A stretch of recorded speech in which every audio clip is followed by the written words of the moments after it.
ও দোস্ত, যে বাড়ি বানানোর জন্য, যে চাকরি করার জন্য, কৃষি কাজ করার জন্য তুমি নামাজ সাল্লা, রোজা সাল্লা, টাকা খরচ হয়ে যাবে, এ চিন্তা তুমি যাকাত দেয়া সাল্লা, ওই বাড়িঘর, কৃষিকাজ, টাকা পয়সা তোমার কবরে একটাও যাবে না। যাবে যাবে যাবে যাবে না, যাবে না। এটাই সত্য, এটাই সত্য। এজন্য আল্লাহ তাআলা কোরআন মাজিদে বলছেন, বাল তুসিরুনাল হায়াতাদ দুনিয়া ওয়াল আখিরাতু খায়রুন ওয়া আবকা। সুবহানাল্লাহ পড়েন। আল্লাহ কত সুন্দর করে বলছেন, হ্যাঁ দুনিয়ার মানুষ, আমি আল্লাহ জানি, বাল তুসিরুনাল হায়াতাদ দুনিয়া,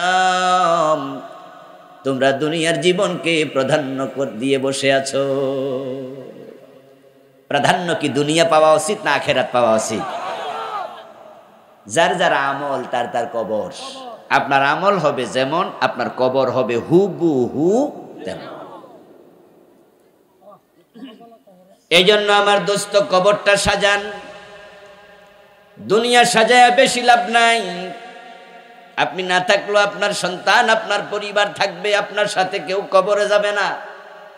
হয়তো আপনার অনুপস্থিতির কারণে তারা একটু কষ্ট পাবে, 2-4 মাস, 6 মাস, 1-2 বছর পরে তারাও আস্তে আস্তে আপনাকে ভুলে যাবে। কিন্তু কবর যদি খারাপ হয়, উপায় নাই। এজন্য যে মানুষগুলো বেকুফ, তারাই আখেরাতকে ভোলে, আর যারা সচেতন তারা আখেরাতের চিন্তা মাথায় রেখে দুনিয়ায় আমল করে। আজকে আমার আলোচনার প্রতিপাদ্য আখেরাত, যেটা আমাদের লাস্ট ডেস্টিনেশন, চূড়ান্ত গন্তব্য। আর আজকের মাহফিলে আমরা যারা এসেছি, আমরা সবাই নিশ্চিতভাবে বিশ্বাস করি দুনিয়ার জীবন আমাদের শেষ জীবন নয়, বরং চোখ বন্ধ হওয়ার পর আরেকটা জীবন আছে, যেটা শুরু আছে আর শেষ নাই। এখন পরপারের প্রস্তুতি নেওয়া দরকার। রাসূলুল্লাহ সাল্লাল্লাহু আলাইহি ওয়াসাল্লাম অনেকগুলো হাদিসে একটা বক্তব্য দিয়েছেন বারবার। সেই হাদিসটার প্রথম অংশ হলো, সালাসাতুন লা ইয়ানজুরুল্লাহু ইলাইহিম ইয়াওমাল কিয়ামা ওয়া লা ইউযাক্কিহিম। 3 ধরনের মানুষ আছে কিয়ামতের দিন আল্লাহ যাদের দিকে তাকাবেন না, এবং আল্লাহ পাক রব্বুল আলামিন তাদেরকে সেদিন পবিত্র করবেন না। হাসরের দিন আল্লাহ যদি না তাকায়, উপায় নাই, কারণ সেদিন সব কিছুর মালিক কে? আল্লাহ। এই দুনিয়াতে আমরা তো সাময়িক মালিকানা দাবি করি, ইসলামের তার অনুমোদনও আছে, কারণ মালের মালিক না হলে যাকাত ফরজ হবে না। এজন্য সাময়িক মালিকানা ইসলাম স্বীকৃতি দেয়, তবে পূর্ণ মালিকানা কার? আমরা হলাম সাময়িক মালিক। রাষ্ট্রীয় স্বীকৃতি আছে, যেমন আপনার পকেটে টাকা আছে, যার পকেটে টাকা, এই টাকার মালিক আমি, উনার পকেটের টাকার মালিক আপনি। তাহলে পকেটের টাকার মালিক কে? পকেট যার, মালিকানাও তার। কিন্তু টাকার গায়ে লেখা আছে ভিন্ন কথা, গণপ্রজাতন্ত্রী বাংলাদেশ। এর মানে বোঝানো হলো সাময়িক মালিকানা তোমার, এ টাকার মূল মালিক হলো বাংলাদেশ সরকার। এই জন্য আপনি যদি আপনার পকেটের টাকাটার মাঝে মেজবাতি লাগায়, আগুন লাগায় ফরাইয়া দেন, প্রশাসনের লোক যদি সামনে দেখে, আপনাকে অ্যারেস্ট করার সম্ভাবনা আছে কিনা? বলবে এটা রাষ্ট্রের সম্পদ, পড়লেন কেন? আপনি কইবেন যে মিয়া রিক্সা চালাইয়া কামাইছি, কি রাষ্ট্রের সম্পদ? মাড়ি কাটটা কামাইছি টাকা, এই যে আমার টাকা। তখন পুলিশ বলবে ব্যাককল, টাকার গায়ে কি লেখা? বোঝো কিছু? যাইলে চলো, চলো থানায় চলো, তখন বুঝাইয়ামু। আমরা যারা সচেতন আমরাও বুঝি, হ্যাঁ আসলে সাময়িক মালিকানা আমার, মূল মালিক সরকারের। ঠিক আমরা যে জায়গার মালিক, বাড়ির মালিক, টাকার মালিক, এগুলো আমাদের মূল মালিকানা না, এগুলো সাময়িক মালিকানা। মূল মালিকানা কার? লিল্লাহি মা ফিস সামাওয়াতি ওয়া মা ফিল আরদ। আকাশ জমিনে যা আছে সব কিছুর মালিক হলেন আল্লাহ। লিল্লাহি মিরাসুস সামাওয়াতি ওয়াল আরদ। উত্তরাধিকার শুধু তার, আল্লাহ সবকিছুর মালিক। দুনিয়ায় সাময়িক মালিকানা স্বীকৃত, কিন্তু আপনি যখন চোখ বন্ধ করে ফেলবেন তখন থেকে সাময়িক মালিকানাও নাই, কিচ্ছু আর নাই। মরার পরে সব মালিকানা একমাত্র কার? আল্লাহ। এজন্য হাসরের দিন আল্লাহ তাআলা মালিকদেরকে খুঁজবে, যারা দুনিয়ায় সাময়িক মালিকানাটাকে নিজের ফুল মালিকানা বানাইছে। কিছু লোক আছে মালিকানা যে আল্লাহর এটা পুরাই ভুলে গেছে, তাই 100 টাকা পাইয়া 100 টাকাই খাইয়া বইয়া থাকে। 2.5 টাকা জাকাত দিতে হবে এটা ভুলা যায়। বোঝা গেল 2.5 টাকাও নিজে মালিক হইয়া গেছে। আপনি বাড়ি করলেন, গাড়ি কিনলেন, এগুলোর মালিক আপনি, মূল না, আপনি সাময়িক। ওয়াফি আমওয়ালিহিম হাক্কুন লিসাইমি ওয়াল মাহরুম। আপনার অর্জিত টাকার মাঝে, সম্পদের মাঝে গরিবের হক আল্লাহ ঢুকাইয়া দিছে। কিছু মানুষ আছে সব ভুলা যাইয়া নিজে পুরা মালিক হয়ে বসে থাকে। তাই হাসরের ময়দানে আল্লাহ তাদেরকে ডাকবেন, বলবেন লিমানিল মুলকুল ইয়াউম। এই মিয়ারা বলো তো আজকের মালিকানা কার? ইয়া দুনিয়া ইনা মুলুকুক। ও দুনিয়া, তোমার মালিকেরা কোথায়? যারা বলতো বাড়ি আমার, গাড়ি আমার, ছেলে আমার, মেয়ে আমার, এটা আমার, ওটা আমার, আমার আমার করতো, সে যে সাময়িক মালিক এটা মনে করতো না, পুরা মালিকানা দাবি করতো। আমার আমার করতে যাই একদল লোক তো ভেবে বসেছে দেশটাই তাদের আর তাদের বাবার। যা মন চায় তা করে, যা মুখে আসে তাই বলে, নিজেকে ফেরাউনের মতো রাজা মনে করে। এমন লোক পৃথিবীর মাঝে আছে না নাই? যেমন ফেরাউন এবং নমরুদ সাময়িক মালিকানা পাইয়া মূল মালিক আল্লাহকে ভুলে গেছে। এই দুনিয়া, তোমার মালিকেরা কোথায়? লিমানিল মুলকুল ইয়াউম। আজকে মালিকানা কার? বলো বলো। কেউ ভয়ে কথা বলবে না। তখন আল্লাহ নিজে জবাব দিয়ে বলবেন লিল্লাহিল ওয়াহিদিল কাহ্হার। আজকে মালিকানা শুধু একজনের, তিনি কে? কাহ্হার আল্লাহ। ইয়াউমা লা তামলিকু নাফসুন লিনাফসিন শাইআ। সেদিন কোন নফস, কোন ব্যক্তি অন্যের কোন উপকারে আসবে না, কেউ কারো কিচ্ছু করতে পারবে না। ওয়াল আমরু ইয়াউমাইদিন লিল্লাহ।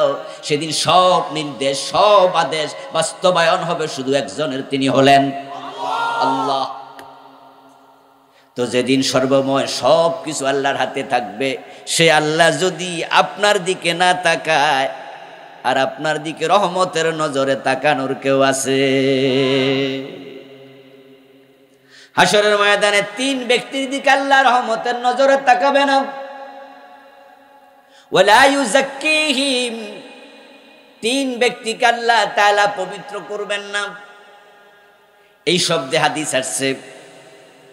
আবার কোরআনে এই 3 ব্যক্তি ছাড়াও আলাদা কিছু আলোচনা আসছে। রাসূলুল্লাহ সাল্লাল্লাহু আলাইহি ওয়াসাল্লাম 3 শব্দ বলার পরে এই 3-এর মাঝে ভিন্ন ভিন্ন শব্দ বলছে। এখানে 1 3, ওখানে ভিন্ন 3, ওখানে ভিন্ন 3। এমন অনেকগুলো হাদিস রাসূলুল্লাহ বলেছেন, আমি আপনাদের শোনাবো কিছুক্ষণ পর। তবে আগে বলতে চাই, আল্লাহ যদি রহমতের নজরে না তাকায়, জান্নাত পাওয়ার কোনো সম্ভাবনাই নাই। আর যে জান্নাত পায় নাই সে হতভাগা। সে কপাল পোড়া। যে জান্নাত পায় নাই সে মানুষ হয়ে জন্মগ্রহণ করার কোনো প্রয়োজন ছিল না, পশু পাখি হয়ে জন্ম নিলে ভালো ছিল। তাই তো হাসরের ময়দানে যারা কাফির, ফাজের, ফাসেক, ফাজের, ও সমস্ত লোকেরা পশু পাখির হিসাব দেখবে। পশু পাখিরও হিসাব আছে, হাদিসে পাওয়া যায়, তবে সব পশু পাখির নয়। জালেম এবং মাজলুম এমন পশু পাখির হিসাব হবে। দুনিয়ায় শিং ছিল, আবার শিংবিহীন এমন কিছু গরু আসেনি। বড় বড় দাঁত ছিল, শরীরের তাগড়া জবল ছিল, কিন্তু আরেকটার নাই, একবারে চিকনা, দাঁতও ভালো না, বলও কম, এমন কিছু কুত্তা আসেনি। তো যেটা শিংওয়ালা গরু দেখবেন যে খাবার দিলে এটা মাস্তানি করে, যেটা শিং নাই এটার গুতা মারে। আর যে কুত্তাটা একটু গায়ে গত্র মোটা সোডা, চিকনা কুত্তারে কেমনে কামড়ায় দেখবেন যে দৌড়ানি মারে, হে কান্দা কান্দা দৌড়াইতাছে, এরপরও তারা ছাড়ে না, কামড়ায় এলাকা ছাড়া করে। এমন কিছু কুকুর আছে কিনা? এরকম জালেম সন্ত্রাসী বাঘ আছে, সিংহ আছে, শিয়াল আছে, ময়ূর আছে, পশু আছে, পাখি আছে। মানুষের মাঝে যেমন মাস্তান আছে, পশু পাখির মাঝেও আছে। আল্লাহ তাআলা জালেম মাজলুম দুই প্রাণীকে হাসরের ময়দানে হাজির করবেন। হাজির করে তারপরে যেই গরুর শিং ছিল তাকে হাসরের দিন শিং দেবেন না, আর যেটার শিং ছিল না সেটাকে শিং দেবেন। দিয়ে আল্লাহ তাআলা বলবেন, আমি ন্যায় বিচারক, দুনিয়ায় তোরে শিং দেই নাই, তোর গায়ে বল দেই নাই, তোরে শক্ত দাঁত দেই নাই, তাই তোরে ওই শিংওয়ালা গরু, ওই দাঁতওয়ালা কুত্তা কামড়াইছে, গুতা মারছে। ওয়া কুল্লা শাইইন আহসাইনাহু কিতাবা, আর যে যা করে সব আমি কিতাবে লিখে রাখি। ওয়া নাকতুবু মা কদ্দামু ওয়া আসারহুম, তুমি যা আগে পাঠাইছো সেটাও লিখছি। তুমি মরে যাওয়ার পরে তোমারে অনুসরণ করে মানুষ যেটা করছে আমি ওইটাও লিখছি। আল্লাহকে আমি সব লিখি। মানুষের আমলনামা লেখার জন্য দুজন ফেরেশতা আছে, একজন বদ লেখে আরেকজন নেক লেখে। তা আমল করতে আপনি একটু সাবধানে করেন আর কি, কারণ আপনি ভাবছেন যে কইরা মনে হয় কেউ দেখে নাই। আমরা চুরি করার সময় তো চোরে এমনি টাকা কেউ দেখালেছি, চুরি করার সময় ডাইনে বামে তাকা না, একটু কারো গাছের একটা আম পাইকা রয়েছে, সেই আমটা ধরে নিয়ে যাবে, একটা পেয়ারা চুরি করে নেবে, দেখবেন যে গাছতলা যাইয়া আল্লাহর ওলির মতো চুপ করে থাকে, মনে হয় বোঝেন, অন্য কেউ দেখলে যেন বুঝতে না পারে যে চুরি করতে আসছে। পরে আবার ডানে বামে তাকায়, আস্তে করে পকেটে ঢুকায়, ঢুকায় যখন দেখছে কেউ দেখে নাই, তখন মনে মনে করে যাক আল্লাহ আমারে বাঁচাইছে, কেউ দেখে নাই। আসলে কি কেউ দেখে নাই? আহারে মানুষ, আহারে মানুষ, আহারে মানুষ। চোর দেখবেন, যে চোর দেখবেন, অপরাধীকে দেখবেন, ডানে তাকায়, বামে তাকায়, সামনে তাকায়, পিছনে তাকায়। অপরাধী আকাশের দিকে তাকাতে দেখবেন না, সে আল্লাহর দিকে তাকাইলে অপরাধ করতে পারতো না। ভাই কথা বলবেন না আপনি? আমার প্রিয় ভাইয়েরা, আমরা ডানে বামে তাকালাম, সামনে পিছে তাকালাম, আর যখন কেউ দেখে নাই তখন আমি ভাবলাম আমি নিরাপদ। আমি কিন্তু আকাশের দিকে তাকাই নাই। আকাশে একজন আছে না নাই? কেউ না দেখুক, তিনি সব বিশ্বাস আছে। সাবধানে কথা বলবেন, সাবধানে কাজ করবেন। قال النبي صلى الله عليه وسلم الكيس من دان نفسه وعمل لما بعد الموت। এজন্য প্রিয় নবীজি বলেছেন, দুনিয়ার সবচেয়ে চালাক মানুষ, সচেতন মানুষ, যে আত্মসমালোচনা করে, নিজেকে কন্ট্রোল করে এবং আখিরাতের চিন্তা মাথায় রেখে দুনিয়ায় কাজ করে। কারণ দুনিয়ায় যে যা করবে সব কিছু লেখার জন্য ফেরেশতা আছে, কিরামান কাতিবিনা ইয়ালামুনা মা তাফআলুন। তোমরা যা করো সম্মানিত ফেরেশতারা তা জানে এবং লিখে ফেলে, সব লিখবে। গরু ছাগল যে গুতাগুতি জুলুম করছে একটা একটার উপর, আল্লাহ বলবেন, ও গরু, তুই তার কাছে 10টা গুতা ফানা আসত, আমি তো নেই বিচারক, তাই আমার আদালতে কেউ মাজলুম হয় না, আমি সবাই এই বিচারটা দেই।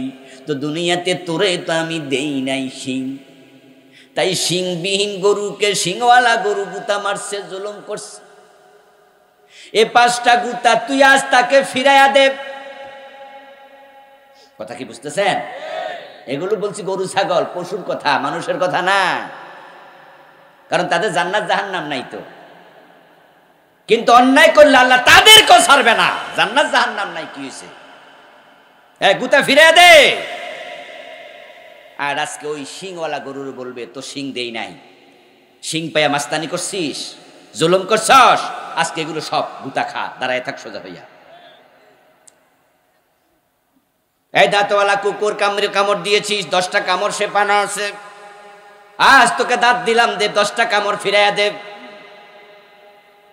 বাড়ির পাশের গরিব পাইয়া ধনী মানুষ জুলুম করে, প্রতিবেশীর উপর জুলুম করে, এমন জালেম প্রতিবেশী আছে না নাই? আপনি এলাকার নেতা, এমপি সাহেবের ভাতিজার বউ মাইয়া বিয়া করছেন, বাবারে বাবা, ঠেলা কি, সূর্যের তে বালির তাপ বেশি, এই জন্য এমপির ভাতিজা এমপির যে ক্ষমতা বেশি দেখায়, এমনও আছে না নাই? চেয়ারম্যান সাহেবের শালার ভূত, কত দূরের আত্মীয়, তাও বাপ দেখায়, মরেছি ন। ওই যে বরিশাল এক লোক কইছে, মগো দাদা চকিদার, মগো বাড়ি বরিশাল, মোরা আইনের লোক, কথা কইতে চকিদার হলো দাদায়, নাতিয়ে ভাব দেখায়, কথা কইতে হুঁশিয়ার। এই যে জুলুম করছেন ক্ষমতা দেখায়, ভুলে যাবেন না কাশওয়ালা সব দেখে, ঠিক কিনা? সাবধান সাবধান। তখন পশু পাখিগুলো একজন আর একজন থেকে প্রতিশোধ নেবে। কাফেরদের হিসাব তখনও শুরু হয় নাই, জালেমদের হিসাব তখনও শুরু হয় নাই। তারা হাসরের মাঠে দেখবে, যখন তাদের বিচার শেষ, তখন আল্লাহ তাআলা ওই পশু পাখির দিকে তাকায়া বলবেন, কুনু তুরাবা, তোমরা মাটি হয়ে যাও, মাটির সাথে মিশে যাও, কারণ তোমাদের জন্য জান্নাত জাহান্নাম বানাই নাই, মাটির সাথে মিশে গেছে, ঝামেলা শেষ। এই দৃশ্য দেখে সেদিন জালেমেরা কাফেররা বলবে, ওয়ায়াকুলুল কাফিরু ইয়া লাইতানি কুনতু তুরাবা, আফসোস, যদি আজকে আমিও মাটি হতে পারতাম, তাহলে আমারও জাহান্নামে যাওয়া লাগতো না। কারণ হাসরের ময়দান থেকে জাহান্নামের তর্জন গর্জন তারা নিজের কানে শুনবে, ভয় অস্থির হয়ে যাবে, সেদিন মাটির সাথে মিশতে চাইবে।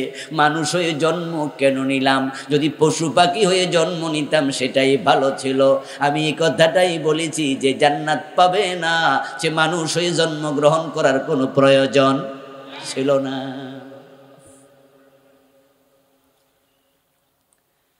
আল্লাহ বরণে বিচারক, এজন্যই তো যারা দুনিয়া গরিব মানুষ তাদেরকে জান্নাত দেবেন ধনী মানুষের 500 বছর আগে।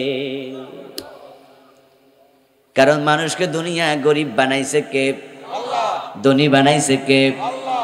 এটা আল্লাহর বন্টন, এটা আল্লাহর বন্টন। খালেদা জিয়ার পেটে হওয়ার কারণে তার এক জিয়া জন্মসূত্রে নেতা, কোটি কোটি টাকার মালিক, কারণ বাপ হলো প্রেসিডেন্ট, মা হলো প্রধানমন্ত্রী। শেখ হাসিনার পেটে জন্ম নেয়ার কারণে আজকে আমাদের জয় মিয়া বড় নেতা, বাবা প্রেসিডেন্ট, বাবা হলো বড় বিজ্ঞানী, মা হলো প্রধানমন্ত্রী, দাদা হলো, নানা হলো প্রেসিডেন্ট। কিন্তু জন্মটা যদি কমলাপুরের রেল স্টেশনে কোনো ভিক্ষুক মায়ের পেটে হতো, তখন তারাও তো মাটির মাঝে কাতরাতো, মাটি গায়ে গড়াগড়ি খাইতো, সোনার চামচ মুখে দিয়া তারা বড় হতে পারতো না। তাহলে আল্লাহ কাউকে ধনী বাড়িতে পাঠাইছে, কাউকে গরিবের পেটে পাঠাইছে, কাউকে কোটিপতি বানাইছে, কাউকে কাঙ্গাল বানাইছে। হাসরের ময়দানে যেন বলতে না পারে, আল্লাহ আমি তো গরিব ছিলাম। এজন্য আল্লাহ কয়, তুমি যদি গরিব হওয়ার পরও ঈমান আমল নিয়ে থাকো, আমি ধনীর 500 বছর আগে জান্নাত দিয়া সেটা পোষাইয়া দেব।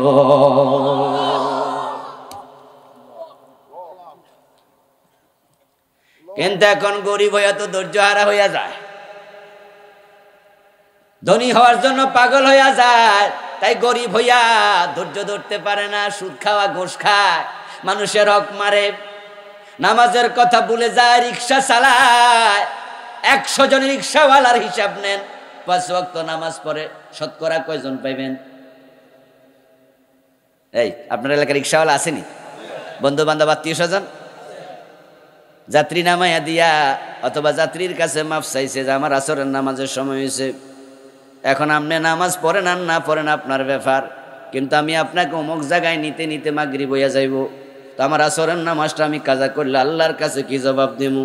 দয়া করে আমার 10 মিনিট সময় দেন, আমি নামাজটা পড়া লই। এ জাতীয় 5 ওয়াক্ত নামাজি রিক্সাওয়ালা 100-তে কয়জন পাইবেন? 1-2 জন পাওয়ার সন্দেহ আছে। তাহলে এই যে বেনামাজি তুমি হইয়া তোমার রিক্সা ভাড়াটারে প্রাধান্য দিলা, আখেরাত বুইলা গেলা, দুনিয়া গরিব, আখেরাত হইবা জাহান্নামী।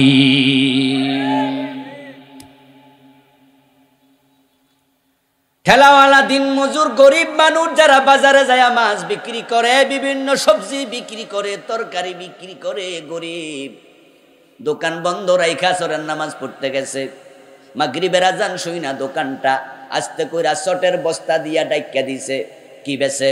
সরিষা আপনার বিক্রি করতেছে, পেঁয়াজ বিক্রি করতেছে, লবণ। এই দোকানদার ছোট্ট দোকানি, উনি আজানের সাথে সাথে একটা চটের বস্তা দিয়া দোকানটা ঘুইরা মাগরিবের নামাজে চলে গেছে। আজকে আমার 100 টাকা ব্যবসা কম হোক, কিন্তু নামাজ কাজা করব না, আমি গরিব, দুনিয়া তো কষ্ট, আখেরাতে কষ্টে থাকবো না, তাই দুনিয়ার কষ্ট যাক, আমি 500 বছর আগে ধনীদের জান্নাতে যেতে চাই। তাই দোকান বন্ধ করে চলে গেছে গরিব দোকানদার। শতে কত?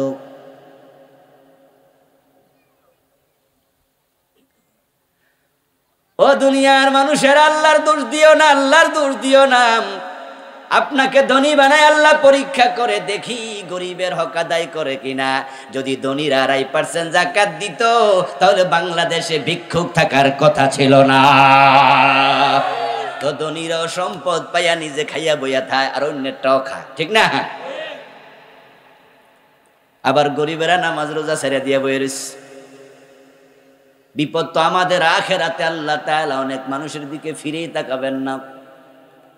মুসলমান, আল্লাহ যেন আপনার প্রতি, আমার প্রতি ফিরে তাকায়, এজন্য আপনাকে সেভাবে নিজেকে তৈরি করতে হবে। এখন আল্লাহর রহমত পাওয়ার জন্য 1 নম্বরে যেটা দরকার, 1 নাম্বার, সেটা হলো কলবটাকে পরিচ্ছন্ন করুন, আপনার অন্তরটাকে শুধু আল্লাহর জন্য নিবেদিত করুন, আল্লাহর ভালোবাসাটাকে কলবের মাঝে জায়গা দেন।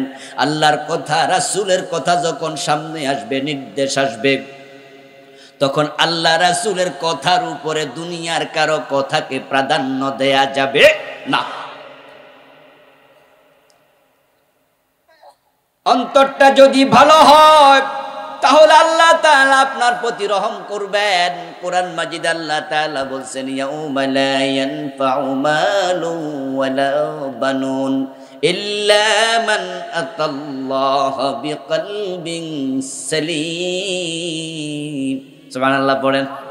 আরে কত সুন্দর করে আল্লাহ তাআলা বলছেন, দুনিয়ায় কত সম্পদ ছিল, কত সন্তান ছিল, কত ক্ষমতা ছিল, এগুলো কিয়ামতের দিন আমি আল্লাহর সামনে কোনো কাজে আসবে না। ইল্লা মান আতাল্লাহা বিকলবিন সালিম, তবে যার অন্তরটা পরিচ্ছন্ন, আমি আল্লাহ অন্তরের দিকে আগে তাকাবো, তারপরে বিচার করব। দুনিয়া তো ঠিক তাই, আগে অন্তরের দিকে তাকায়, তারপরে আমল কবুল করে। যার অন্তরে ইখলাস নাই, তার আমলের কোনো দাম আল্লাহর কাছে নাই। ইন্নাল্লাহা লা ইয়ানজুরু ইলা সুওয়ারিকুম ওয়া আমওয়ালিকুম ওয়ালাকিন ইয়ানজুরু ইলা কুলুবিকুম ওয়া আমালিকুম। আপনার দাড়ি কত লম্বা আল্লাহ দেখবে না, টুপি কত সুন্দর আল্লাহ দেখবেন না, পাগড়ি কয় হাত লম্বা পেঁচাইছেন মাথায় আল্লাহ দেখবেন না, কত কোটি টাকা খরচ করে মসজিদ বানাইছেন আল্লাহ দেখবেন না। রাসূল বলে আল্লাহ চেহারার দিকে তাকাবে না, সুরতের দিকে তাকাবে না, তাকাবেন না তোমার সম্পদের দিকে, বরং তিনি 1 নম্বরে তাকাবেন তোমার কলবের দিকে। তারপরে এবার দাড়ি, টুপি, পাঞ্জাবি, পায়জামা এগুলা সব ঠিক আছে, এগুলো লাগবে, কিন্তু আল্লাহকে দেখবে কলবের খবর কি। দাড়ি মুখে রাইখা বাটফারি করার জন্য দাড়ি রাখছে এমন লোক আছে না নাই? কয় যে দাড়িটারি মুখে দিলে টুপি মাথায় দিলে বিশ্বাস করবো তাড়াতাড়ি, আকামটা বেশি গরম যাবে।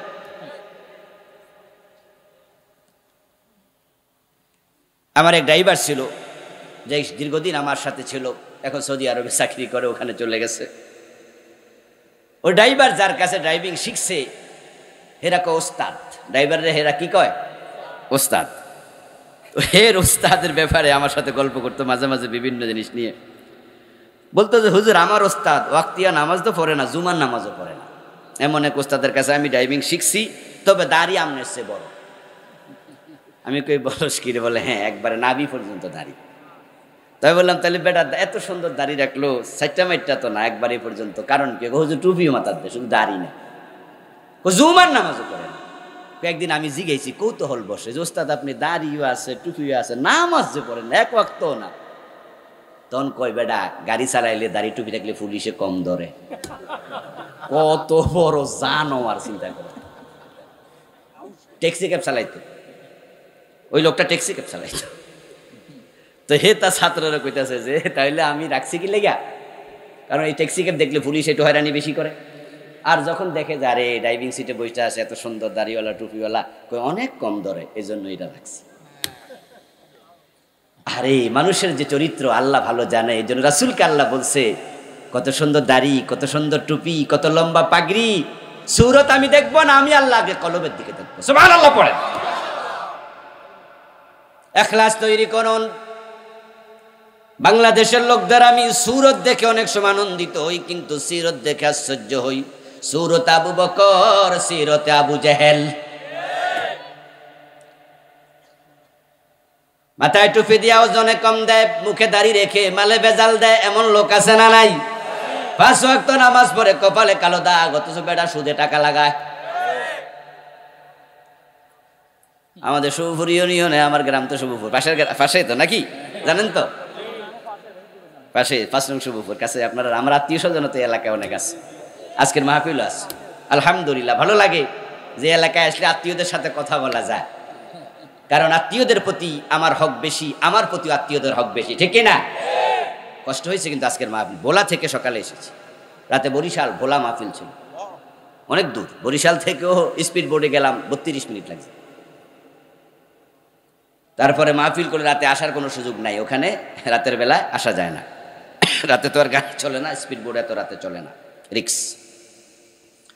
ফজরের নামাজ এসে ঘাটে পড়ছি, কারণ ঘুম থেকে যখন উঠছি, উঠে দেখি ফজরের টাইম তখনও হয়নি, তাই ঘরে আর পড়লাম না। না পড়ে জামাতে আমার সাথে ড্রাইভার আমার লোকজন আছে, ঘাটে এসে পড়ে তারপরে স্পিড বোর্ডে উঠে এই পাশে গাড়ি রেখে গেছি, ওই গাড়িতে করে ডাইরেক্ট ঢাকা ঢুকে গোসলটা করে বাইরে চলে আসছে। কিন্তু এই কষ্ট করেও মাহফিলগুলো কেন রাখি এলাকায়? বিশেষ করে দাওয়াত দিলে ফিরাইতে চাই না, রাখতে চাই, কারণ আত্মীয় স্বজনদের জন্য কোরআনের কথা বলা। আমার দুর্ভাগ্য যে আমার থানায় আমাকে কথা বলতে দেয় না।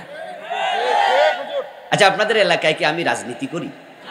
আমার কোনো ওয়াজে আমি সরকারকে বকাবকি করছি? আপনাদের এলাকায় কি আওয়ামী লীগ নাই? এমপি কি আওয়ামী লীগের না? তা আমার ওয়াজে কি ক্ষতি হয়েছে? আমার আত্মীয়দের কাছে আমাকে কথা বলতে দেয় না। কত বড় জালেম, কত বড় জালেম! ওদের বিচার আল্লাহর কাছে চাওয়া দরকার না? 12-14টা বছর কথা বলতে দেয়, কত বড় জালেম! ওখান থেকে সিএনজি ভাড়া করে এখানে আসে, আমার বলে যে হুজুর আমরা আসতেছি। কেন? ওরা সিএনজি ভাড়া করে নাঙ্গলকোট আসতে হবে কেন? লাকসাম যেতে হবে কেন?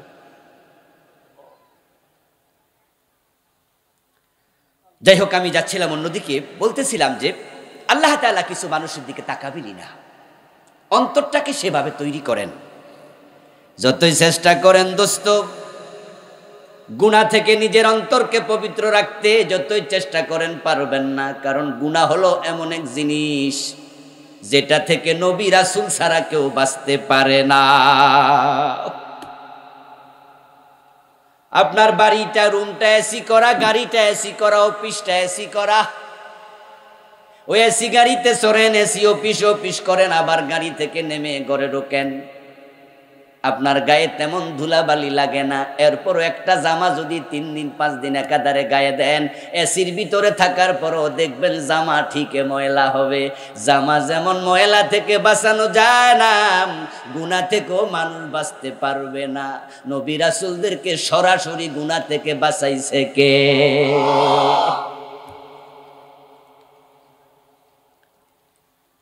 এরপরও কিছু গুনাহ হয়ে যাবে, এই গুনাহগুলো নিয়ে আমরা অনেকে মরব, কিন্তু গুনাহ বড় খারাপ জিনিস। কবিরা গুনাহ নিয়ে মরলে জাহান্নামী হওয়ার সম্ভাবনা বেশি। একটা লোক ধরেন কোনোদিন খারাপ কাজ করে না, ভালো মানুষ, ভালো মানুষ, ভালো মানুষ, চুরি করে না, ডাকাতি করে না, মিথ্যা বলে না, ওজনে কম দেয় না, মালে ভেজাল দেয় না, জুলুম করে না, কিন্তু লোকটা বিষ খাইয়া মরে গেছে। এমন যদি ঘটে, আত্মহত্যা করছে, তখন আমরা আফসোস করি, বলি লোকটা তো ভালো, কিন্তু শেষে কামটা করলো কি? এর মানে হলো একটা গুনাহ তার আমলনামায় আছে, যেটা থেকে সে তাওবা করতে পারে নাই, সেটা হলো আত্মহত্যা। আমরা আফসোস করি, কারণ একটা গুনার কারণও সে জাহান্নামী হয়ে যেতে পারে। যে আত্মহত্যা করে মারা গেল, তার একটা গুনাহ আমরা জানি, বাকি গুনার খবর আমরা জানি না, কিন্তু এটা জেনে আমরা আফসোস করি। এবার বলুন তো, আপনারা যারা আজকে আমার আলোচনা শুনছেন, আমাদের আমলনামায় কবিরা গুনাহ একটা আছে না বেশি? এখন যদি এগুলা লইয়া মরি, তাহলে আমাদের জন্য আফসোস করবো কবে? নিজের উপায় কি? একটু জটিল। তাই হাসরের ময়দানে আল্লাহ আগে দেখবে কলবের খবর কি। কলবটা তাকাবে, ধরবে, আফালা ইয়ালামু ইযা বুসিরা মা ফিল কুবুর। আমার সাথে পড়েন না, এটা তো জানেন না। আফালা ইয়ালামু ইযা বুসিরা মা ফিল কুবুরি ওয়া হুসিলা মা ফিস সুদূর। কবর যখন খুলে দেয়া হবে, মানুষগুলো আল্লাহর সামনে হাজির হয়ে যাবে, তখন আল্লাহ আগে কলবে কি আছে সেটা দেখবে, ওটা দেখে বিচার শুরু করবে। যদি দেখে লোকটার আমলনামায় গুনাহ আছে, তবে কলবটা ভালো, সে আমি আল্লাহর আইন সবসময় প্রাধান্য দিছে, আমার কথা বারবার ভাবছে, নামাজ কালামের ব্যাপারে আগ্রহী ছিল, আমি আল্লাহর দিন নিয়ে ভাবতো, আহারে সমাজে ইসলাম নাই, আহারে মানুষ নামাজ পড়ে না, এজন্য বেনামাজিরে দাওয়াত দেয়, মাঝে মাঝে ইসলামের পথে মানুষকে সময় দেয়, ডাকে, ইসলামের জন্য উতলা। তবে তার কিছু মানবিক দুর্বলতা ছিল, কিছু গুনাহ আছে। আল্লাহ কলবের দিকে তাকায়া বলবে, কলবটা যেহেতু ভালো, আমি আল্লাহর আচরণ তার সাথে হবে ভালো।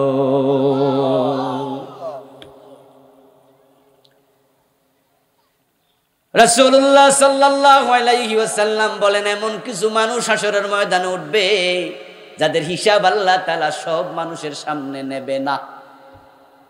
ওদের হিসাব নেবে রহমতের চাদর দিয়া ঢেকে আলাদাভাবে। আল্লাহর সামনে যাওয়ার পরে আল্লাহ একটা চাদর দিয়ে তাকে ঢেকে ফেলবেন, তখন তাকে আর কেউ দেখবে না। হাসরের ময়দানে তো মানুষ তো কোটি কোটি, হাজার হাজার কোটি কোটি, হাজার কোটি, হাজার, বর্তমানে 800 কোটি আছে। যে 800 কোটি আমরা বর্তমানে আছি, 200 বছর আগে ছিল নি কেউ, তখন নতুন 700 কোটি 500 কোটি ছিল। আবার যে 800 কোটি এখন আছি, আগামী 150 বছর পরে কেউ, তখন নতুন 1000 কোটি হইব। কিন্তু হাসরের ময়দানে তো সবাই একসাথে, আল্লাহ ওই ব্যক্তিকে আলাদা করে ফেলবেন। রাসূলুল্লাহ সাল্লাল্লাহু আলাইহি ওয়াসাল্লাম বলেন, আলাদা করে। আখিরাত নিয়ে আমি একটা বই লিখছি, এবার নাম দিছি ওহিরানা পরকাল, 400 পৃষ্ঠার বই, অনেক লম্বা। আলহামদুলিল্লাহ, এটাতে আমি 550 উপরে হাদিস আনছি, 500 উপর আয়াত আনছি, একবার আখিরাতকে আয়নার মতো চকচকে করে দিয়েছি। অর্থসহ লিখছি তো সবার জন্য উপকারী হবে। এটা লিখতে যাইয়া কিছু হাদিস পাইছি যেগুলো আগে জানতাম না, আপ্লুত হয়েছি, আশান্বিত হয়েছি, আবার চরম হতাশ হয়েছি। কিছু কিছু হাদিস এত জঘন্য, কলিজা কাফন ধরে গেছে। একটা হাদিস পেয়েছি, হাসরের ময়দানে যারা ঢুকবে, সবাই কিন্তু ঢুকবে না, মানুষ 3 ভাগে ভাগ হয়ে 1 ভাগ হাসরে ঢুকবে, আরেক ভাগ আরশে আজিমের নিচে চলে যাবে, আরেক ভাগ হাসরে ঢুকার আগে আল্লাহ উল্টা করে জাহান্নামে ফেলে দেবে। তো যারা হাসরের মাঠে ঢুকবে তাদের সংখ্যা হবে সবচেয়ে বেশি মোমেনদের মাঝে, কাফের তো সব চলে যাবে উল্টা। আর যারা হাসরের ময়দানে ঢুকবে 50,000 বছর থাকবে, কোরআনে আছে। ওই 50,000 বছরে রাসূলুল্লাহ বলতেছে, সে জায়গা পাবে শুধু 2টা পা রাখার জন্য, যতটুকু ততটুকু। এই হাদিসটা এই বই লেখার আগে আমি কোনোদিন আর পড়ি নাই, শুনি নাই কোনো আলেমের মুখে, যে প্রত্যেকটা মানুষের জন্য জায়গা বরাদ্দ থাকবে শুধু কদম পরিমাণ। আচ্ছা, 2 পায়ের উপরে দাঁড়ায় থাকতে পারবেন নড়াচড়া না কইরা কতক্ষণ? আমার বন্ধু হাঁটেন পারবেন, দীর্ঘদিন হাঁটেন, 2 ঘন্টা 5 ঘন্টা 10 ঘন্টা 25 ঘন্টা 2 দিন 3 দিন হাঁটেন, এনার্জি আছে, হাঁটতে পারবেন। কিন্তু যদি বলা হয় নড়াচড়া করবেন না, 2 পায়ের উপর খাড়ায় থাকেন, দেখবেন 1-1.5 ঘন্টা পরে পা জিম শুরু করে দেবে, 3-4 ঘন্টা পরে আপনি নড়াচড়া করে ফিরে যাবেন, 2-4 ঘন্টা পরে আপনি পড়তে বাধ্য। 1 পায়ে উপরে দাঁড়াইয়া থাকা যায় না, কিন্তু হাসরের ময়দানে 50,000 বছর কদম নাড়তে আল্লাহ দেবেন না।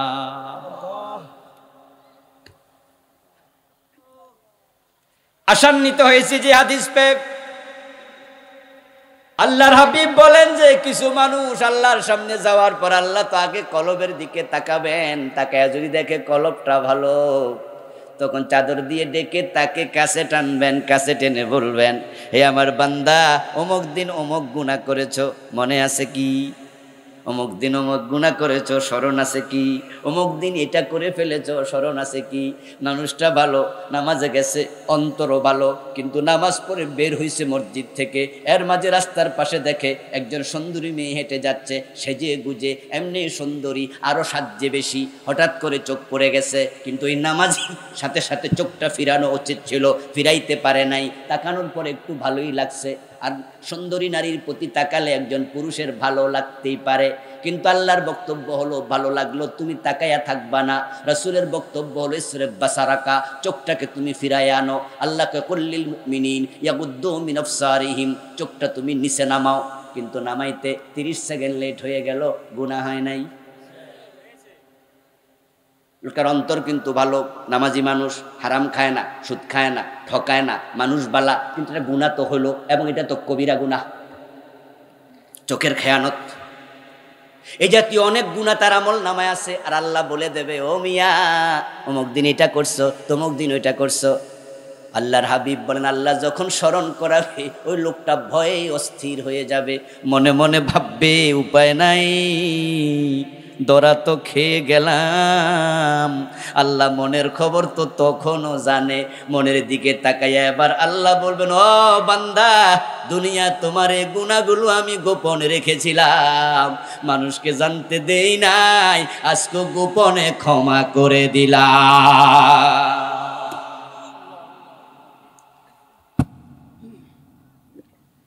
কিছু বান্দা আছে যাদের গুনাহ আল্লাহ গোপনে ক্ষমা করে দেবেন, ক্ষমা করে এবার চাদরটা সরাবেন, চাদরটা সরাই আল্লাহ তাআলা এবার তার আমলগুলো ওজন দিতে বলবেন, ফেরেশতাদেরকে বলবেন আমল ওজন দাও। যারা বোঝেন তারা জবাব দেন, গুনাহ যখন ক্ষমা হয়ে গেছে, পাপের পাল্লা কি আর ওজন আছে? এবার নেকের পাল্লা ভারী হয়ে যাবে, আল্লাহ এবার বলবে যাও জান্নাতে দিয়ে দিলাম। আবার কিছু মানুষ আছে যাদেরকে আল্লাহ ফিরেও তাকাবেন না, পবিত্র করবেন না। আজকে আমি তাদের তালিকাটা আপনাদের বলছি, আর আপনারা যারা আলোচনা শুনছেন তারা নিজেকে খুঁজবেন। যদি দেখেন যে আপনি এই মামলার আসামি, তাহলে আপনার উপায় নাই। আল্লাহ যদি ফিরে না তাকায়, কেউ কিচ্ছু করতে পারবে না। অমুক ফির তমুক ফির, অনেকে তো ভাবছেন যে আমার হুজুর কইছে আমার সারা জান্নাতে যাইব না, এজন্য পীরের পায়ে সেজদা মারে, এমন জালেমও আসেনি?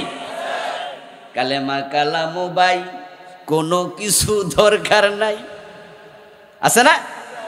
আমার গাউসে ফাকের কি জানি, গুণকীতি গাইও দরবারি বাইও, কারণ গাউসে পাক তোমারে তরাইয়া দিবে, এই আশা তুমি বসে আছো হাসরের ময়দানে। ইয়াউমা লা তামলিকু নাফসুন লিনাফসিন শাইআ,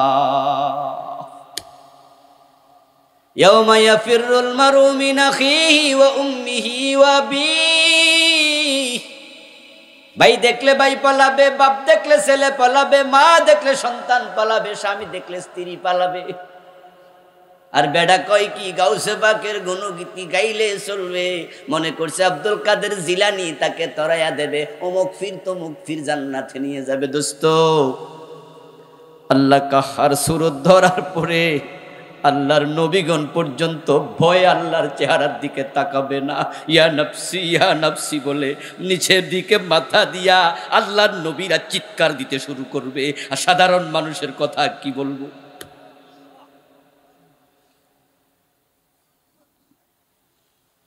ইয়াউমা ইয়াকুমুর রূহু ওয়াল মালাইকাতু সাফফান লা ইয়াতাকাল্লামুন, ফেরেশতারা পর্যন্ত কথা বলবেন আল্লাহর ভয়ে।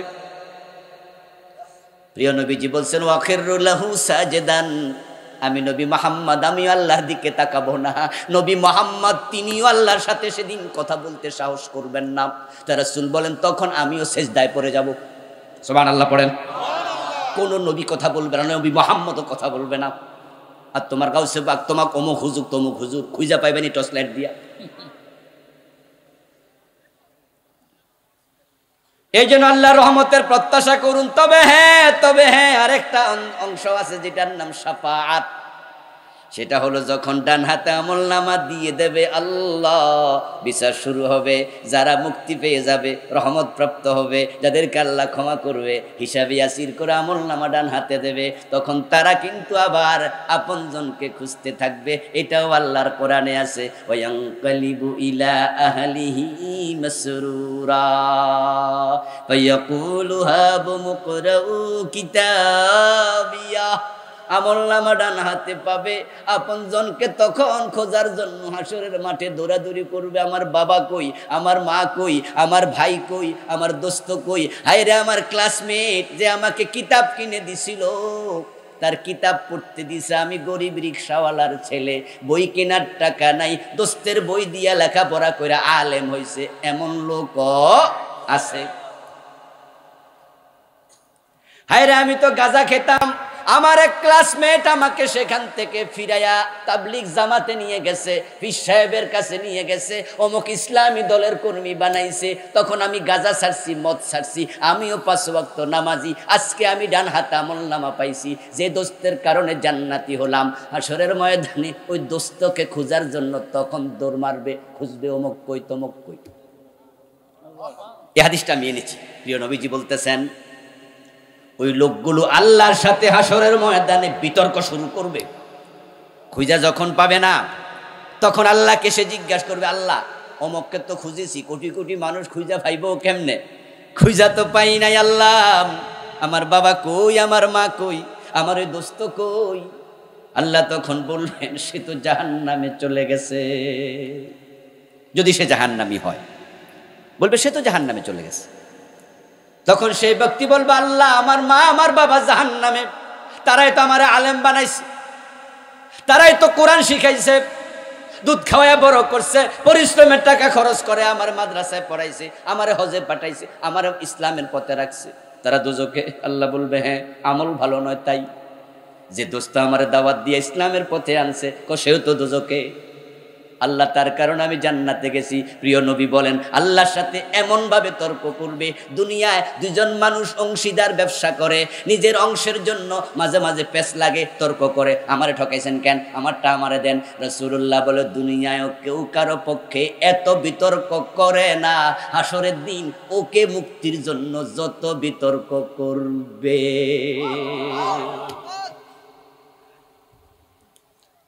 আল্লাহ তাআলা বলবেন, এই বান্দা তোরে জান্নাত দিছি, তোরে ছাইরা দিছি, আমার হাতে আমলনামা দিছি, তুই যা, তুই জান্নাতে যা। বলবে আমি জান্নাতে যাব না। কেন যাবি না? ওকে ছাড়া আমি যাব কেন? আল্লাহ ওর উসিলা আমি জান্নাতে, আমি ওরে ছাড়া যাব কেন? আপনি ওকে ছাড়েন। আল্লাহ বলবে তুই জান্নাতে যা। বিতর্ক করবে, এত বিতর্ক দুনিয়া কেউ করে না। রাসূল বলে এক পর্যায়ে আল্লাহ তাআলা বলবেন, আমার বান্দা যদি বান্দার জন্য এত রহম দিল হয়, আমি আল্লাহ তো রহমান, যা ওকে ছেড়ে দিলাম, নিয়ে যা, জান্নাতে ঢুকে যা।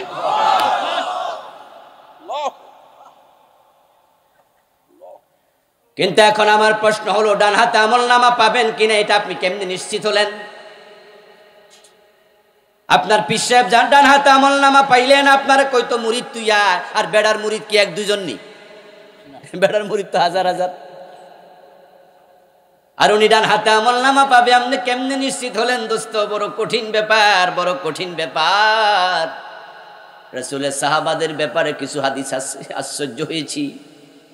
রাসূলের সাহাবী, আমরা তো বলি অমুক পীর জান্নাতি আর অমুক জান্নাতি অমুক, আরে বাবা কোন কি, এ তো 14 গোষ্ঠী জান্নাতি। অথচ প্রিয় নবী যুদ্ধের মাঠে আল্লাহর হাবিবের কাছে যুদ্ধের বিরতিকালে হযরত ওমর বলতেছেন, ওমর থেকে বর্ণিত হাদিস, এক ব্যক্তি এসে খবর দিল, ইয়া রাসূলুল্লাহ ফুলানুন ক্বাদ উস্তুশহিদা। ফাকালা আন-নাবিয়্যু কাল্লা রাআইতুহু ফিন-নারি বিআবাতিন ক্বাদ গাল্লাহা।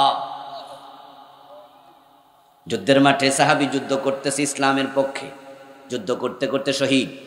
হে প্রিয় নবী, অমুক তো আজকে শহীদ হয়ে গেছে। ওমর বলেন, রাসূলুল্লাহ নাম শোনার সাথে সাথে বললেন, না কাল্লা, ঠিক নয় খবর, রাআইতুহু ফিন্নার, আমি তাকে জাহান্নামে দেখেছি। মেরাজের রাতে কি রাসূল জান্নাত জাহান্নাম দেখেন নাই? জানেন তো? হ্যাঁ, রাসূলকে আমি তার জাহান্নামে দেখে আসছি। আর তুমি কও যুদ্ধের মাঠে নাকি শহীদ হয়েছে, শহীদ তো সাথে সাথে জান্নাত পায়, আর হের দেখছি দোজখে। এবার ওই সাহাবীর মনে প্রশ্ন জাগতে পারে, বলে কি রে, যুদ্ধের মাঠে শহীদ হলো আমাদেরই দোস্ত সাহাবী, রাসূল এটা কি কহে জাহান্নামী, কারণ কি? এজন্য প্রিয় নবী ব্যাখ্যা করছেন বিআবাতিন ক্বাদ গাল্লাহা, কারণ হলো অমুক যুদ্ধের গনিমতের মাল থেকে সে একটা চাদর চুরি করেছে।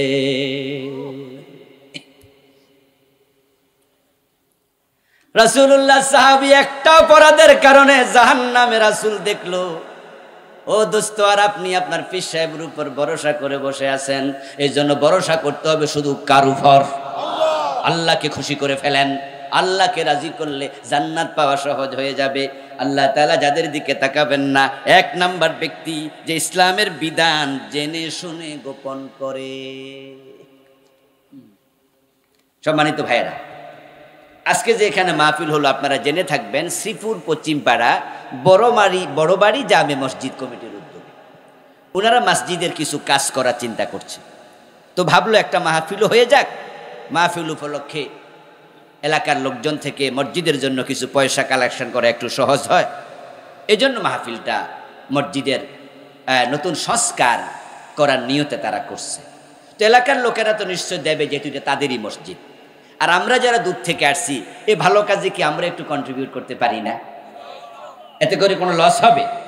মসজিদ কার ঘর? ইন্নাল মাসাজিদা লিল্লাহ, কোরআনের আয়াত, ইন্নাল মাসাজিদা লিল্লাহ। মসজিদ কোনো আল্লাহ, কোনো ব্যক্তির না। এজন্য আমরা এই মসজিদের জন্য কিছু পয়সা দিতে চাই। আমিও পকেটে হাত দেবো, আপনারাও দেবেন, যে যা পারেন। আপনার আল্লাহর ঘর, আপনি আল্লাহর বান্দা, আপনার সামর্থ্য আল্লাহ যতটুকু দিয়েছে 10, 20, 50, 100, 1000 মেহরবানি করে একটু দিয়ে দেন। জি, কিছু ভাই ভিতরে ঢুকতেছে, এর মাঝে আমরা আলোচনাও চালিয়ে যাব। একটু জিকির করুন, লা ইলাহা ইল্লাল্লাহ।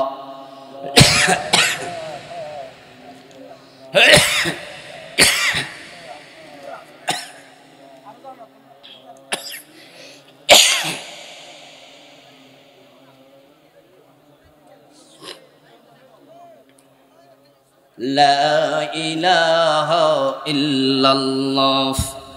আচ্ছা আচ্ছা,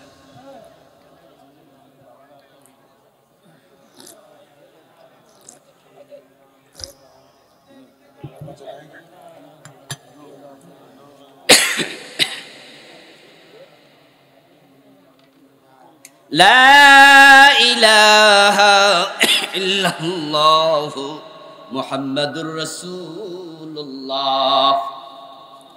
আমার প্রিয় ভাইরা, বলছিলাম আল্লাহ তাআলা যাদের দিকে ফিরে তাকাবেন না, তার মাঝে একজন ব্যক্তি হচ্ছে যে ইসলামের বিধান গোপন করে। এই মামলার আসামি আমাদের দেশে অনেক আলেম ওলামারা হবে, কারণ এক সাইডের ওয়াজ করে আর এক সাইড করে না, এমন আলেম আছে না নাই? ইসলামের পূর্ণাঙ্গতার ওয়াজ করে না, কারণ পূর্ণাঙ্গ ইসলামের ওয়াজ করলে মামলা খাওয়া লাগে, হামলায় পড়া লাগে, জেলে যাওয়া লাগে, রাসূলুল্লাহর মতো দাঁত পর্যন্ত দেয়া লাগে। পূর্ণ ইসলামের কথা বললে আমির হামজার মতো কলিজা দেয়া লাগে, বেলালের মতো গলায় রশি লাগানো হয়, হুসাইনের মতো কল্লা কেটে ফেলা হয়। এটা ইসলামের ইতিহাস। আর শুধু নামাজ রোজার ওয়াজ করবেন, হজ জাকাতের ওয়াজ করবেন, জিকির আজকারের ওয়াজ করবেন, দেখবেন যে হালুয়া রুটির অভাব হবে না। আচ্ছা, আপনাদের কাছে আমি একটু জানতে চাই, যারা জানেন দয়া করে বলবেন, কোরআনে নামাজের ওয়াজ আছে না নাই? জিকিরের কথা আছে না নাই? সূরা ধরে হাত কাটার কথা আছে কিনা? জেনা করলে 100 বেত লাগাও এমন আলোচনা কোরআনে আছে কিনা? জমিন যার আইন চলবে শুধু তার, এমন কথা কোরআনে আছে না নাই? আমার রাসূল নামাজ পড়েছেন, আমার রাসূল মদিনার মসজিদ আল্লাহর আইনে চালাইছেন। যখন মদিনার 10 বছর প্রেসিডেন্ট ছিলেন, তখন দেশটা মন মতো চালাইছে না আল্লাহর আইনে চালাইছে?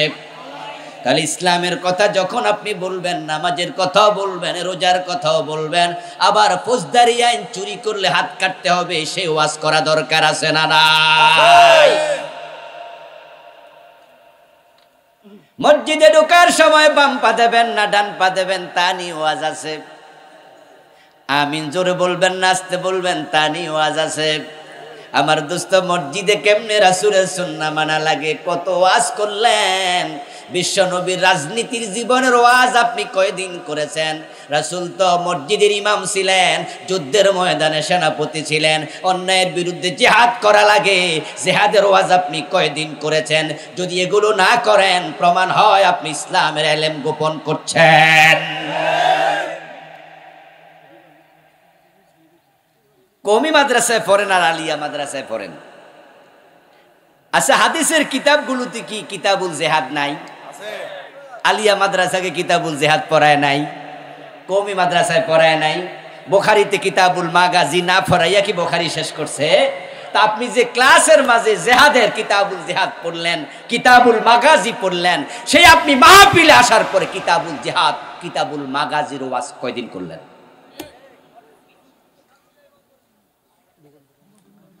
এই ভাই, আপনাকে বলছি, আপনি খতিব, আপনার মসজিদে আপনি 52 সপ্তাহ 52টা জুমার নামাজ পড়ান, আপনি সব সময় নামাজ, রোজা, হজ, যাকাত, তাসবিহ, তাহলিল, যাকাত, পর্দা, পুশিদা, হালাল, হারাম এই পর্যন্ত ওয়াজ কেন শেষ করেন?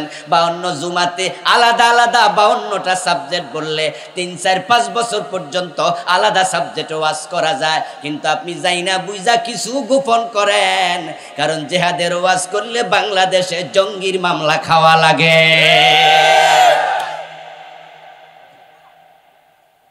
আচ্ছা, শুধু জিহাদের ওয়াজ করার কারণে জেলে গেছে এমন বক্তা কি বাংলাদেশে নাই?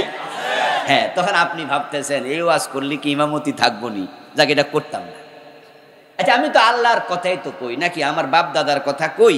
আমি তো নামাজ, রোজা, হজ, যাকাত এগুলো তো আল্লাহর কথাই। তো আল্লাহ হাসরের দিন জিজ্ঞাসা করবে, ওইগুলা কি আমার কথা ছিল না? এই জন্য ইসলামের ব্যাপারে আপনি পূর্ণাঙ্গ দ্বীনের অনুসারী হওয়া লাগবে। আংশিক মুসলমান হয়ে মরার কোনো অনুমতি নাই। ইসলাম গোপন করা যাবে না। আপনি না বলাই প্রমাণ করে আপনি গোপন করছেন। আর আলেম ওলামারা যদি পূর্ণাঙ্গ ইসলামের কথা বলতে শুরু করে দেয়, মানুষ পূর্ণাঙ্গ ইসলাম যদি শিখে, দলে দলে ইসলামের পতাকা তলে এসে যায়, কোন জালেম আল্লাহর দ্বীন কায়েম ঠেকাতে পারবে না।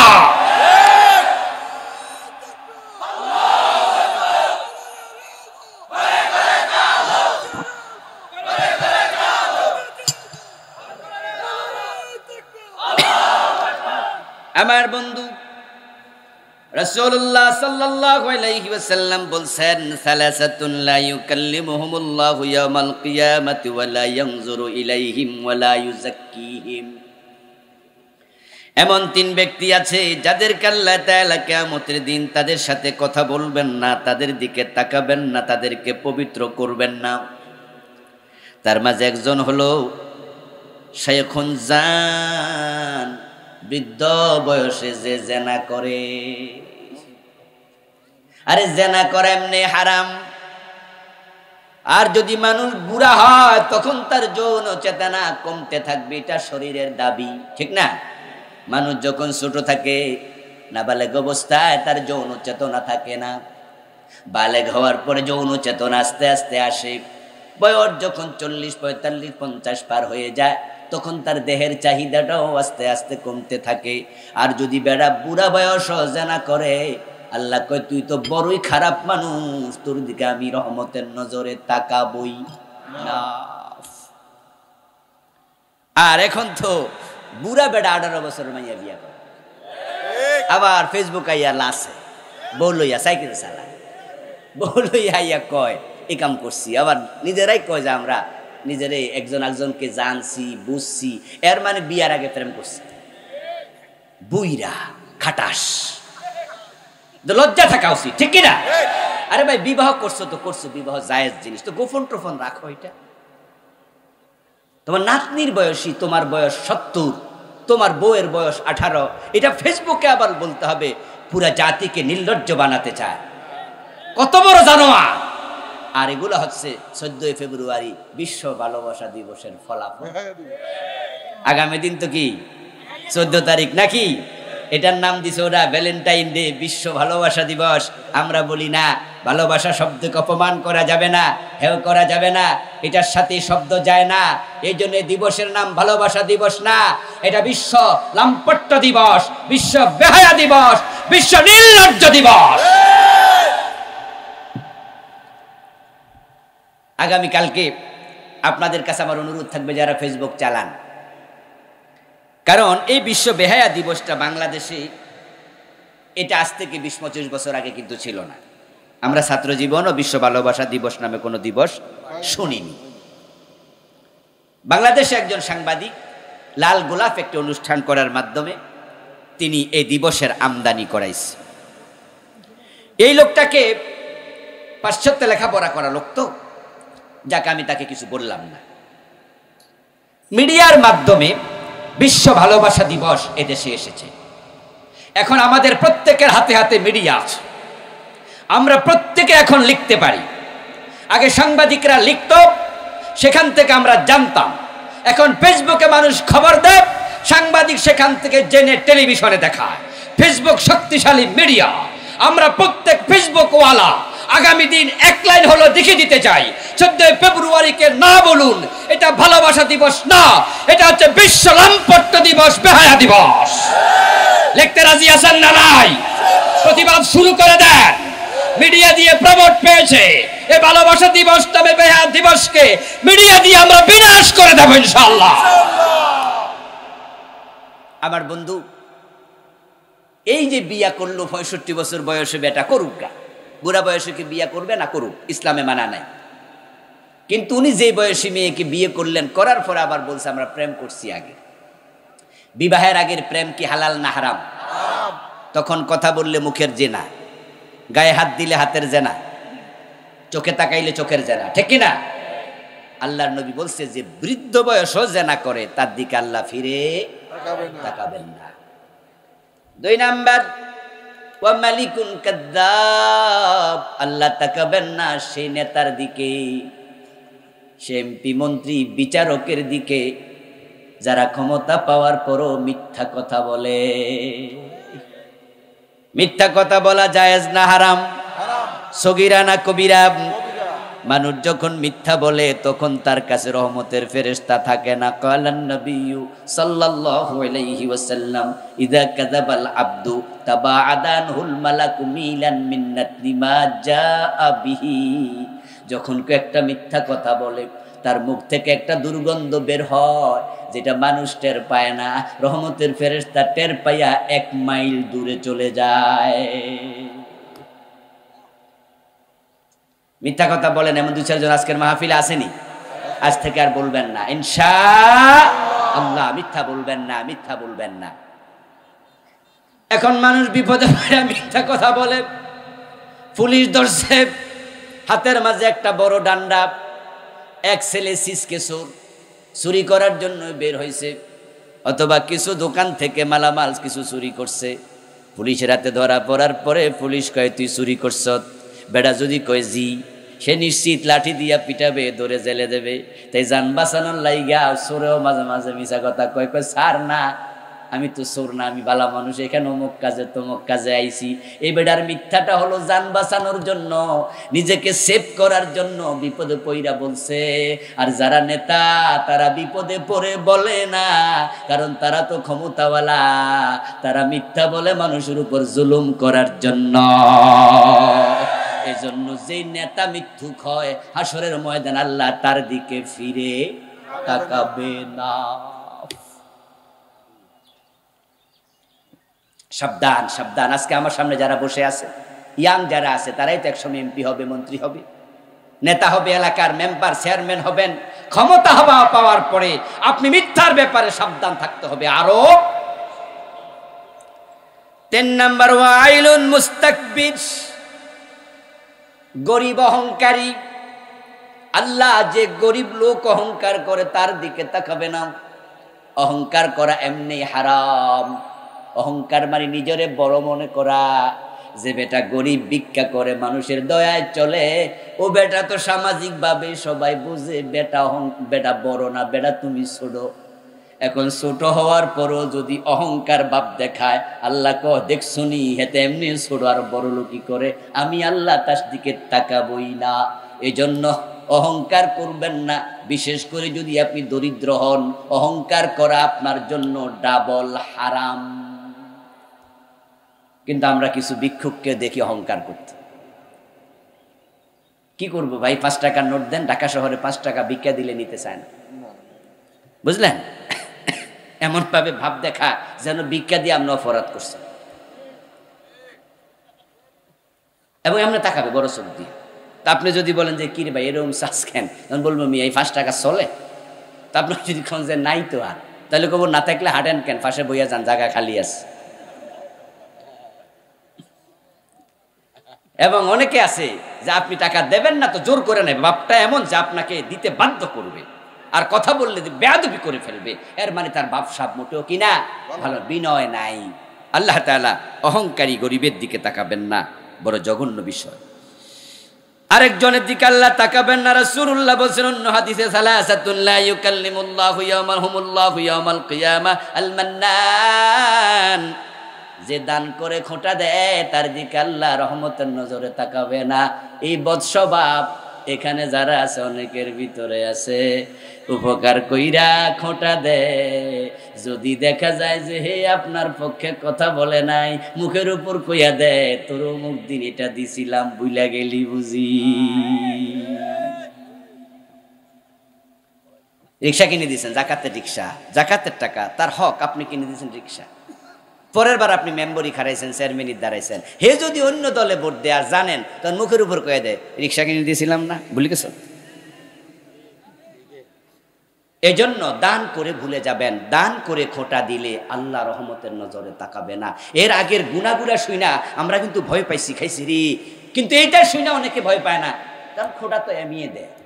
কিন্তু জঘন্য ব্যাপার, কারণ আপনি খোটা দেয় আর কে, যা আপনি দিয়েছেন এই মালিকানা কি আপনার ছিল? এই ভাই আপনি যে তাকে টাকা দিলেন, টাকা দিয়া খোটা দিলেন, আপনার মায়ের পেট থেকে আটার সময় কয় টাকা ছিল আপনার কাছে?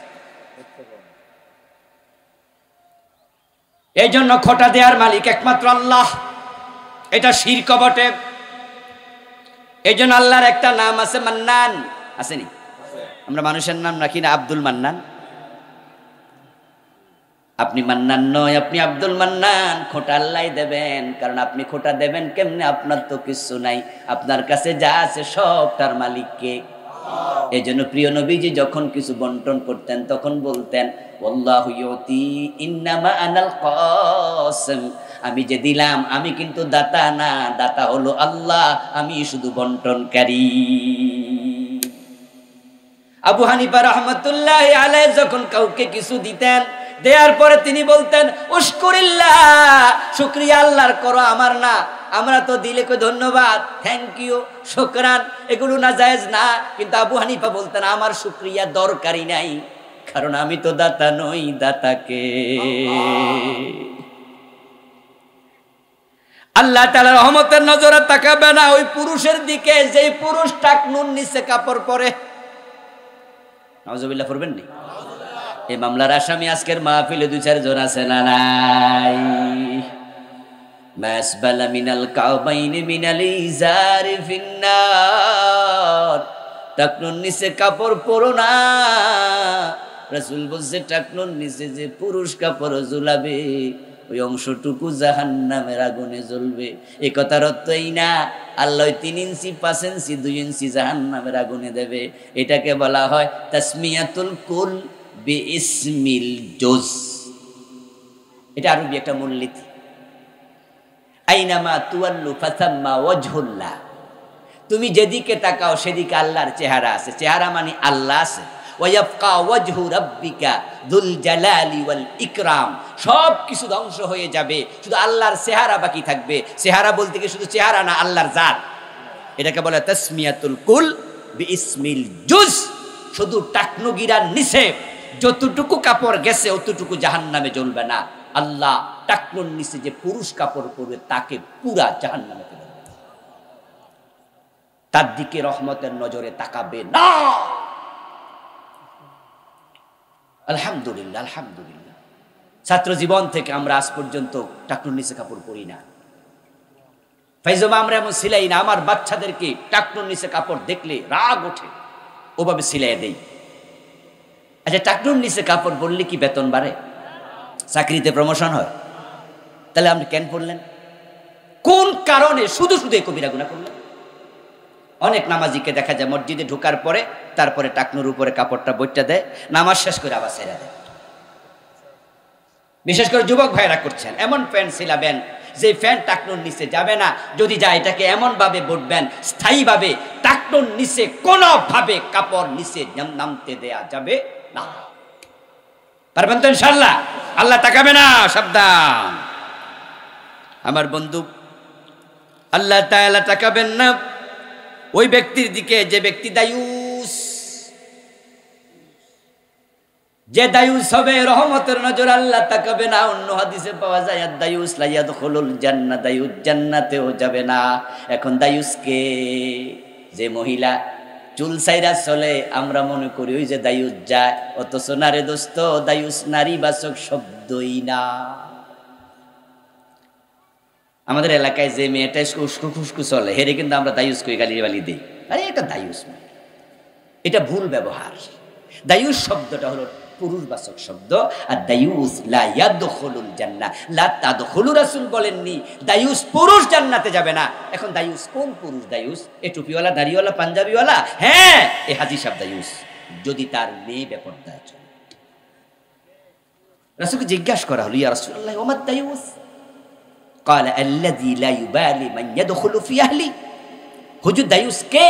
প্রিয় নবী বলে ওই পুরুষ যে পুরুষ ঘরের নেতা, অভিভাবক, তার ঘরে কে আসলো কে গেল খবর নেয় না। তার মেয়ে কার সাথে আড্ডা দেয়? খালতো ভাইয়ের সাথে, চাচতো ভাইয়ের সাথে, দুলাভাইয়ের সাথে, অমকের সাথে, তমকের সাথে। আপনার যুবতী মেয়ে আপনার নিজের বউ আড্ডা দেয় পর্দা লঙ্ঘন করে। আপনি এ নিয়ে ভাবেন না, আপনি মনে করেন অসুবিধা কি? আপনি দায়ুস যদি আপনি হজকারী হাজী সাহেব হন। আপনার মেয়েটা এসএসসি ইন্টারমিডিয়েটে পড়ে, এলাকার অনার্স ফার্স্ট ইয়ার সেকেন্ড ইয়ারে পড়া যুবক ছেলের কাছে আপনার মেয়েকে একা একা প্রাইভেট পড়তে দিচ্ছেন, বেপর্দা প্রাইভেট পড়া। এমন কিছু গার্ডিয়ান আছে না নাই? এই যুবক ছেলের সাথে তার পর্দা কি নফল না ফরজ? আপনি বাবা দায়ুস। নিজের বউটা বেপর্দায় চলে, আপনি বাধা দেন না, আপনি স্বামী দায়ুস। হ্যাঁ, আপনি নামাজি কিন্তু আপনি দায়ুস। রাসূলের বক্তব্য হচ্ছে দায়ুসের দিকে আল্লাহ তাকাবে না। আল্লাহর গায়রতে লাগে, আল্লাহর গায়রতে লাগে। এখানে অনেকে শিক্ষক আছেন, শিক্ষক না হলে ছাত্র তো আপনারা অনেকেই, আমরা সবাই ছাত্র, কেউ কেউ আবার শিক্ষকতা করি। আচ্ছা, ক্লাসে যদি আপনার শিক্ষক আপনাকে কোনো কথা বলতো, এই এদিকে আসো তো, আপনি দাঁড়ালেন, জি স্যার, অফিস থেকে ডাস্টারটা নিয়ে আসো। ওই ছাত্র যদি ডাস্টারটা না আইনা বসা থাকে অথবা দাঁড়াইয়া থাকে বা যাবো না বলে দেয়, শিক্ষক কি মাইন্ড করবে না? বেয়াদব বলবে না? ওই ছাত্রের সাথে পরবর্তীতে ভালো আচরণ করবে, তার দিকে ভালো নজরে তাকাবে। তো আল্লাহ বলছে বউ পর্দা করাও, মেয়ে পর্দা করাও, তুমি পর্দা করো, মেয়েদেরকে শাসন করো, সন্তানদের নামাজ পড়াও। আপনি আল্লাহর কথা শুনলেন না, ডজন ডজন। আল্লাহ রহমতের নজরে তাকাবে? আল্লাহর গায়রতে লাগে। আমার খাও, আমার পড়ো, আমার অক্সিজেন গ্রহণ করো, আমার আলো আমার বাতাস দিয়ে চলো, আর আমি আল্লাহর কথা শোনো না, তুমি শয়তানের কথা শুনছো, যাও তোমার দিকে কিয়ামতের মাঠে আমি আর নজর দিয়ে তাকাবো না। আমার প্রিয় বন্ধু, ওই সমস্ত সন্তান জান্নাত পাবে না, আল্লাহ রহমতের নজরে তাকাবে না। যে সন্তানের উপরে তার মা বাবা নারাজ হয়ে আছে, ওই অবস্থায় তাদের মৃত্যু হয়। মা বাবা নারাজ, আল্লাহ নারাজ। এজন্য যদি রহমতের দৃষ্টি চান, মা বাবার সাথে ভালো ব্যবহার করুন, ভালো ব্যবহার করুন। রাসূলুল্লাহ মেরাজের রাতে জান্নাতে ঢুকে দেখেন আল্লাহর এক বান্দা কোরআন তেলাওয়াত করছে, তার নাম ছিল হারেসা বিন নুমান। তেলাওয়াতরত দেখে জিবরিলকে প্রশ্ন করলেন, মান হুয়া, লোকটার পরিচয় কি? কোরআন পড়ছে জান্নাতে, কি সৌভাগ্য বটে, জান্নাত পেল, কোরআন তেলাওয়াতের অনুমতি আল্লাহ দিল। রাসূলকে জিবরিল বলেন, হুজুর চিনেন নাই আপনার সাহাবী হারেসা, অথচ হারেসা তখনও মারাই যায় নাই। রাসূলুল্লাহ দুনিয়ায় ফিরে আসলেন, হারেসাকে ডাকলেন, হারেসা এমন কি নেক আমল করো, আমি তোমার এই জান্নাতে দেখে আসছি কোরআন তেলাওয়াতরত। হারেসা জবাব দে, হুজুর অন্য অন্য সাহাবাদের মতোই তো আমল করি, আপনি যা শিখান তাই তো করি, তবে একটা অতিরিক্ত আমল আছে, আমার একজন বুড়া মা আছে যে নিজ হাতে খাইতে পারে না, এত বুড়া, আমি হারেসা তারে খাওয়াই, তারে না খাওয়াইয়া আমি খাই না। গোসল করতে পারে না, গোসল করাইয়া দেই, চালের চুলের মাঝে মাথা বেনি করে দেই, আমি গায়ে তেল পর্যন্ত মেখে দেই।